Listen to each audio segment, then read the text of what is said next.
Kwa majina naitwa Agustino Polepole. Mimi ni kaka ya Humphrey Polepole. Humphrey Polepole ambaye majukumu yake ya mwisho alikuwa balozi wa Cuba,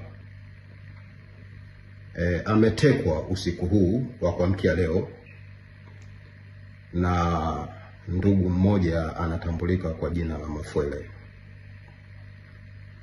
Ninaendelea kufuatilia, mitandao yangu ya kijamii iko wazi, namba yangu ya simu iko wazi. Kwa kifupi niseme Humphrey Polepole ana chipu mwilini. Kwa hivyo naendelea kufuatilia sehemu ambayo wanaendelea kumpeleka, na nitatoa taarifa punde. Maana yake wanamhamisha kutoka sehemu moja kwenda nyingine. Nitatoa taarifa. Asante.